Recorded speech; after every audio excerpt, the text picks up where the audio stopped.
तब बच्चों आज जो हम सीखेंगे वो क्या सीखेंगे, सम संख्या, विषम संख्या और भाज्य अभाज्य। ठीक है, ये चारों पे जो है आज हम डिस्कस करेंगे और इसमें जो भी कंफ्यूजन है उसको हम दूर करने का प्रयास करेंगे। तो आइए, ये सब जानना जो है कोई बड़ी चीज नहीं है। सम संख्या और विषम संख्या सबसे पहले आप जाने, तो इसमें जो है बस अंतर है तो एक का, कितना का अंतर है, तो बस एक का। सम और विषम में अंतर है तो कितना का है, सिर्फ एक का है अंतर। ठीक है, ये आप जान लीजिए। जैसे कि हम कुछ जो है सम और विषम संख्या आपको लिख देते हैं। ठीक है, तो हम प्राकृतिक संख्या हम लिखते हैं। क्या करते हैं, हम प्राकृतिक संख्या लिखते हैं।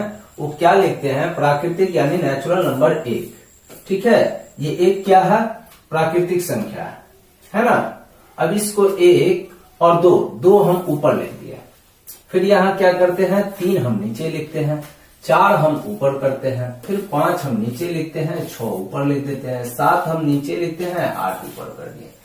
अब इसमें हम क्या देखते हैं कि ऊपर वाला जो भी संख्या है वो मेरा सम संख्या है। वो कौन सी संख्या है, वो सम संख्या है। और नीचे वाला जो भी संख्या है वो कौन सा संख्या है, विषम संख्या है। ठीक है, ये जो है मेरा सम और विषम का अंतर है। यहां देखिए, ये क्या है, सम और विषम। ठीक है, इसमें कितना का अंतर है, तो आप कहिएगा कि रियल में जो है एक का अंतर है। यहाँ एक विषम है तो 2 सम है, यहाँ 3 विषम है तो 4 सम है। ठीक है, 5 जो है विषम है तो 6 जो है सो आपका सम है। ठीक है, बस एक का अंतर है। लेकिन दूसरी भाषा में अगर कहा जाए, वैसी संख्या जो 2 से पूरा पूरी कट जाए, वो संख्या कौन सी कहलाएगा, जो 2 से जो है पूरा पूरी कट जाता है, उस संख्या को हम क्या बोलते हैं, सम संख्या बोलते हैं। 2 से जो है पूर्णतः कट जाता है उस संख्या को हम सम बोलेंगे, और जो 2 से नहीं कटता है उस संख्या को हम क्या बोलेंगे, विषम बोलेंगे। लेकिन इसमें अंतर क्या आपको देखने को मिलता है, कि हर एक में जो है एक एक का अंतर है। ठीक है, जैसे 1-2 एग्जाम्पल ले लेते हैं। एक जो है मेरा कौन सी संख्या है, विषम संख्या है। ठीक है, लेकिन 2 क्या है, सम है। तो 2 से आप भाग दीजिए, किसमें, 2 में, तो 2 एका 2।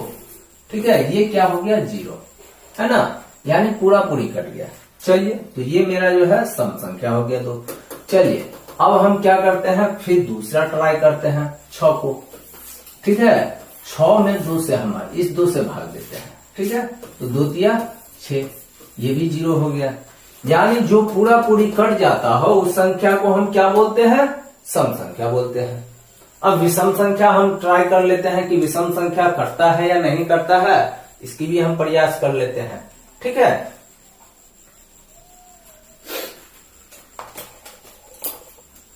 अब इसकी प्रयास करते हैं कि 2 से जो है भाग देते हैं, किसमें, एक में, एक तो खैर उसमें लगेगा ही नहीं, तो वैसे ही आप समझ सकते हैं कि ये विषम संख्या है। 3 में हम देते हैं, तो 3 में भाग देते हैं, 2 एका 2। इसमें क्या देखते हैं कि एक मेरा जो है वो शेष बच जाता है। जैसे ही एक मेरा शेष बच जाएगा, वो संख्या जिसमें शेष आ जाएगा वो संख्या कौन सी संख्या होगी, विषम संख्या होगी। ठीक है, और जिसमें पूरा पूरी जो है पूर्णतः कट जाता होगा वो संख्या कौन सी संख्या कहलाएगी, वो सम संख्या कहलाएगी। ठीक है, चलिए आइए आगे भी हम जानते हैं। क्या जानते हैं, तो अब आगे हम देखिए कि 8 तक हम ले लिए हैं। अब इसको हम क्या करते हैं, 1 दे देते हैं, तो ये 12 हो गया, ये 11 हो गया, ये 13 हो गया, ये 14 हो गया, ये 15 हो गया, ये 16 हो गया, ये 17 हो गया, ये 18 हो गया। ठीक है, तो इस तरह से हम क्या करते हैं, अलग अलग संख्या कर दिए। ठीक, अब क्या हो गया, 12, 14, 16, 18। इसमें भी हम देख रहे हैं कि एक एक का अंतर है। नीचे वाला जितना है वो मेरा विषम संख्या है, ऊपर वाला जितना है वो मेरा सम संख्या है, यानी इवन नंबर, ओड नंबर। ठीक है, तो अब उसमें हम देखते हैं 2 से ये जो है 2 से 12 में हम भाग देते हैं, तो यहाँ देखते हैं 2 छक्के 12। ठीक है, ये पूरा पूरी कट गया। ठीक है, तो ये 12 जो है मेरा कौन सी संख्या कहलाया, वो मेरा सम संख्या कहलाएगा, यानी इवन नंबर। ठीक है, अब जो है हम 13 को देखते हैं, तो 13 में जो है 2 से हम भाग देते हैं। इसमें क्या देखते हैं कि शेष मेरा बच जाता है। ठीक है, और शेष जब ये आ गया तो ये मेरा कौन सा संख्या कहलाएगा, विषम संख्या। यानी वैसी संख्या जो 2 से पूरा पूरी कट जाए उसे हम इवन नंबर बोलते हैं। कौन सी नंबर? Even number. और वैसी संख्या जो 2 से पूरा पूरी न कटे उसको क्या बोलते हैं? Odd number. ठीक है, विषम संख्या। ठीक है, तो इस तरह आप देख लिए। अब इसमें हमको क्या पहचानना है कि अब इसमें हम क्या जानते हैं कि सम संख्या की सबसे छोटी संख्या कौन है। तो आपको हम बता दें, सम संख्या की सबसे छोटी सी छोटी संख्या जो है वो 2 है। कौन है? 2 है। और विषम संख्या की सबसे छोटी सी छोटी संख्या कौन है? तो वो 1 है। ठीक है, 1 विषम संख्या की सबसे छोटी संख्या है और 2 सम संख्या की सबसे छोटी संख्या। अंतर कितने का है? 1 का है। सम और विषम में कितना का अंतर है? 1 का है। आगे आप देखिएगा, आगे चल के जब हम पढ़ाई करेंगे तो इसमें एक चीज हम देखेंगे, वो कॉमन होगी। वो कॉमन सी चीज क्या होगी? तो आइए आपको हम बता देते हैं। यहाँ 8 ले लिए हैं, अब 9 ले लेते हैं, यहाँ 10 हो गया। ठीक है, तो यहाँ आपको 9 जो है कुछ देखने को मिलेगा भाज्य अभाज्य में। ठीक है, वो भी अंतर हम देखेंगे कि भाज्य अभाज्य में क्या अंतर है। ठीक है, सम विषम में जो है आप अंतर भी देख लिए, कितना का अंतर है? 1 का अंतर है। ठीक है, सम विषम में 1 का अंतर है। 1 के बाद अगर 2 आ गया तो 2 हो जाएगा मेरा सम। ठीक है, और 1 क्या हो जाएगा? विषम। ठीक है, 1 क्या आ जाएगा? मेरा विषम। ठीक है, और यहां देखिए 2 के बाद जैसे 3 आया तो ये मेरा विषम में से आ जाता है।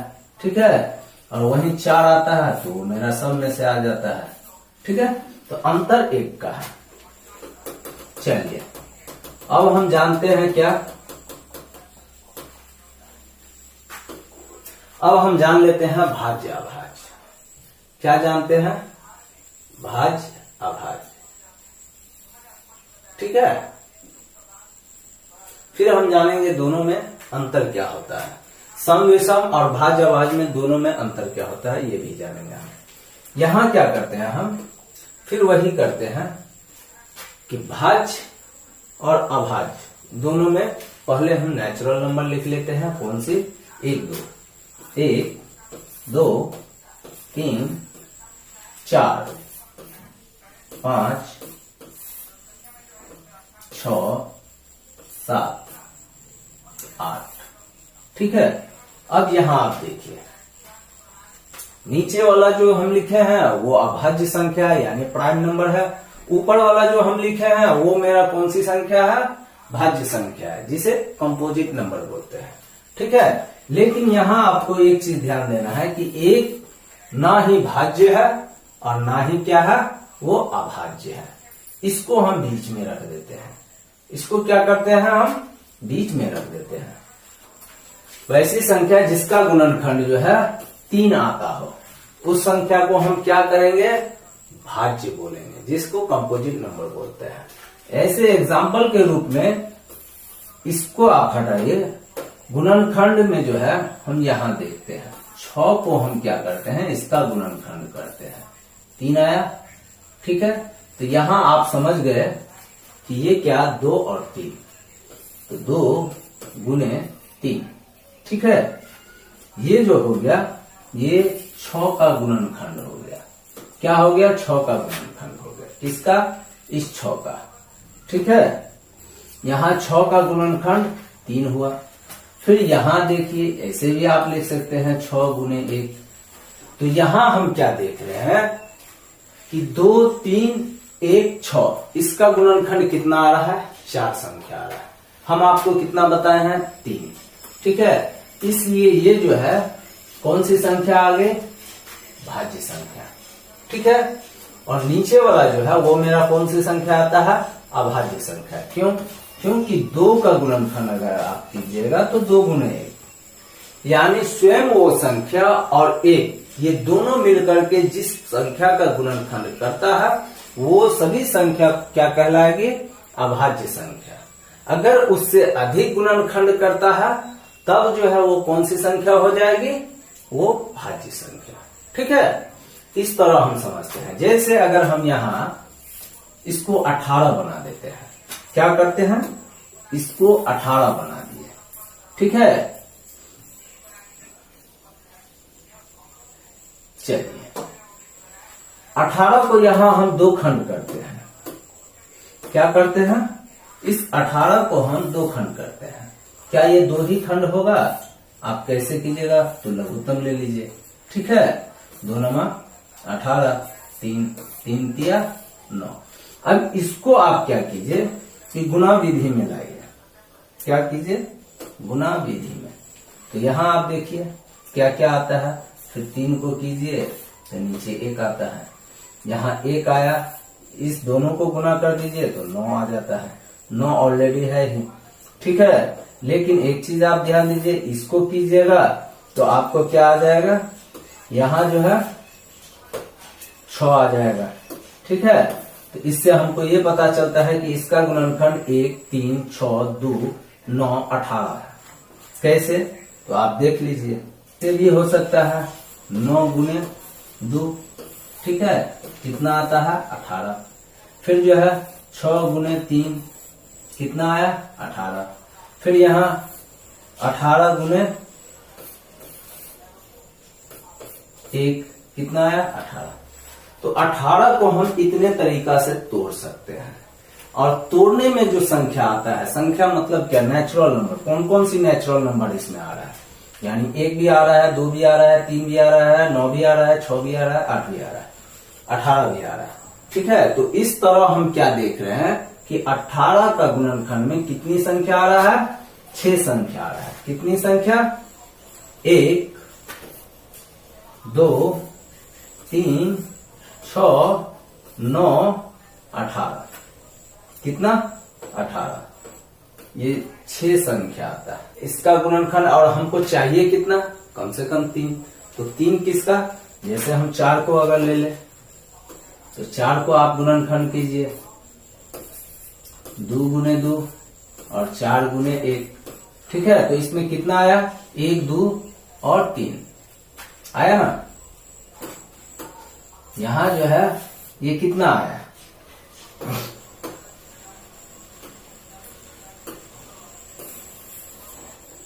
इसका 4 का गुणनखंड कितना आया? आप देख सकते हैं 1, 2 और 4। कम से कम 4 का गुणनखंड कितना आया? 3 आया। ठीक है, इसलिए जिस संख्या का गुणनखंड 2 से अधिक हो यानी कम से कम 3 हो, समझ जाइए कि वो सभी संख्या अभाज्य संख्या है। और जिसका गुणनखंड केवल और केवल 2 आए वो सभी जो है संख्या अभाज्य संख्या है। एग्जाम्पल के रूप में अगर 5 को भी देखिए आप तो 5 गुने 1 यानी इसका 5 का गुणनखंड केवल और केवल 5 और 1 ही आता है। इसलिए इसमें कम से कम 2 गुणनखंड होना चाहिए स्वयं, और एक किसमें? अभाज्य संख्या में प्राइम नंबर का गुणनखंड कितनी होनी चाहिए? 2 होनी चाहिए। अभाज्य संख्या के गुणनखंड कितनी होनी चाहिए?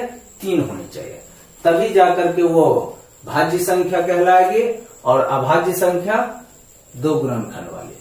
और 1 जो है, 1 का केवल और केवल 1 ही गुणनखंड है। कितना है? 1 का जो है केवल और केवल 1 ही गुणनखंड है। इसलिए जो है यह 1 जो है ना तो जो है भाज्य है और ना ही अभाज्य है। ठीक है, इस तरह आप जो है आसानी से पकड़ सकते हैं। जिसका गुणनखंड 2 से अधिक गुणनखंड आएगा वो सभी कौन सी संख्या कहलाएगी? वो सभी के सभी जो है वो भाज्य संख्या कहलाएगी। ठीक है, इस तरह आप देख लिए तो वो सभी संख्या कौन सी संख्या कहलाएगी? भाज्य संख्या कहलाएगी। और जिसका गुणनखंड स्वयं और 1 आए यानी केवल और केवल जो है सिर्फ 2 गुणनखंड आए वो सभी संख्या कौन सी संख्या कहलाएगी? वो प्राइम नंबर यानी अभाज्य संख्या कहलाएगी। ठीक है, और 1 ना तो भाज्य है और ना ही जो है वो अभाज्य है। ठीक है, ये 1 क्या है? ना ही भाज्य है और ना ही जो है ये अभाज्य है। ठीक है, तो इस तरह हम समझ गए कि कौन सी संख्या मेरा भाज्य है और कौन अभाज्य है। अब आइए हम जानते हैं सम और विषम में जो है और भाज्य अभाज्य में क्या अंतर है। यहाँ हम क्या देख रहे हैं, बहुत बच्चे यहाँ कंफ्यूजन में आ जाते हैं कि 9 जो है ये क्या है, अभाज्य संख्या नहीं। 9 क्या है, 9 मेरा जो है भाज्य संख्या है, पर यहाँ सम संख्या 9 नहीं है, ये विषम संख्या है। ठीक है, तो यहाँ आपको ये जानना है, इसमें जो है अंतर 1 का होता है। क्या होता है, 1 का अंतर, यानी 2 से हमको क्या करना है, 2 से हमको भाग दिया जाता है। यहाँ किसमें, सम विषम में 2 से भाग दिया जाता है, जो 9 में जो है नहीं कट रहा है। क्या हो रहा है, नहीं कट रहा है। ठीक है, इसमें शेष आ जाता है। ठीक है, 2 चौका 8, यहाँ शेष बच जाता है, इसलिए ये विषम संख्या है। लेकिन यहाँ भाज्य संख्या का बात हो रहा है, तो भाज्य संख्या क्या है कि 9 का जो है, 9 एक भाज्य संख्या है, यानी इसका गुणनखंड जो है 3 गुने 3 और बराबर अगर देखा जाए तो 9 गुने 1 भी हम कह सकते हैं। यानी कुल मिला के हम ये देखते हैं कि इसका गुणनखंड यानी 9 का गुणनखंड 3 है। कितना है, 3 है, 1 3 और 9। ठीक है, इसलिए 9 जो है वो कौन सी संख्या है, भाज्य संख्या है। ठीक है, तो यहाँ आप कंफ्यूजन ये नहीं करें कि विषम संख्या अभाज्य संख्या दोनों एक है, या फिर विषम संख्या अभाज्य संख्या जो है दोनों एक है। ठीक है, ये अलग चीज है, वो अलग चीज है। तो इसमें आप थोड़ी सी जो है आप पेशेंस रखें। इसमें गुणनखंड की बात होती है, इसमें भाग की बात होती है। ठीक है, वैसे भाग तो इसमें भी होता है कि आप कितने 9 में जो है कितने संख्याओं से भाग दे सकते हैं। जैसे कि 9 में जो है हम कितने संख्या 3 से भी भाग दे सकते हैं। चलिए 3 नोट कर लिए। फिर जो है यहाँ हम क्या करते हैं, 3 की जगह जो है 9 से भी हम भाग दे सकते हैं। क्या कर सकते हैं, 9 से भाग दिए तो 9 का 9। ठीक है, यानी यहाँ 9 भी हम नोट कर लिए। ठीक है, अब यहाँ हम क्या करते हैं कि यहाँ 9 नोट कर लिए। ठीक है, यहाँ 9 भी नोट कर लिए। 1 से भी हम भाग दे सकते हैं, तो 1 9 9, यहाँ 1 भी आ गया। इससे हमको पता ये चलता है कि भाग देने पे भी या गुणनखंड करने पे भी हमको कम से कम 3 संख्या चाहिए। कितनी संख्या चाहिए, उस संख्या, वैसी संख्या जिसको भाग हम 2 संख्याओं से अधिक संख्याओं से दे सकते हैं। जैसे कम से कम हम 3 संख्याओं से भाग दे सके, उस संख्या को हम क्या कहते हैं, भाज्य संख्या बोलते हैं। तो यहाँ इसका गुणनखंड में आप लेते हैं तो आसान होता है, भाज्य में करने में थोड़ी सी दिक्कत होती है। ठीक है, तो इसलिए अधिक वाले जो है आप गुणनखंड का जो है भाज्य माने, और जो है केवल और केवल 2 गुणनखंड हो उसको आप अभाज्य माने। ठीक है, और एक ना तो भाज्य है और ना ही क्या है, अभाज्य है। और सम विषम में जो फर्क है वो आप देख लिए, और कहीं दिक्कत होती है तो आप हमें कमेंट करें कि एक जो है ना ही क्या है, भाज्य है, एक न तो भाज्य है और ना ही अभाज्य है। ठीक है, यहाँ ये नोट करते हैं। तो भाज्य संख्या की सबसे छोटी संख्या जो है कौन सी है, तो आप स्पष्ट रूप में कह सकते हैं कि ये 4 है। ठीक है, भाज्य संख्या की सबसे छोटी संख्या कौन सी है, तो आप बता सकते हैं कि 4 है। ठीक है, आप स्पष्ट रूप से कह सकते हैं कि ये 4 है। लेकिन अभाज्य संख्या की जो है सबसे छोटी संख्या क्या है, वो 2 है। ठीक है, अभाज्य संख्या की सबसे छोटी संख्या क्या है, 2 है। फिर यहाँ एक और प्रश्न बनता है कि अभाज्य संख्या की वैसी संख्या बताए, सबसे छोटी से छोटी संख्या जो सम भी हो और अभाज्य भी हो। तो ये 2 जो है वो आपको सम है, लेकिन ये क्या है, भाज्य संख्या की सबसे छोटी संख्या है। अगर विषम में पूछ दे कि वैसी संख्या बताए जो विषम संख्या की सबसे छोटी से छोटी अभाज्य संख्या कौन सी है, तो आप यहां लिखें ये 3 कहलाएगा। ठीक है, क्योंकि एक विषम तो है पर ये एक जो है भाज्य अभाज्य नहीं है, तो यहाँ जो है विषम संख्या में सबसे छोटी से छोटी अभाज्य संख्या क्या कहलाएगी, वो 3 कहलाएगी। ठीक है, तो इस तरह आप हमसे बने रहे और आगे भी जो है कोई कंफ्यूजन है तो आप हमें कमेंट करें, आगे जो है वीडियो अपलोड होगी उससे आप जानकारी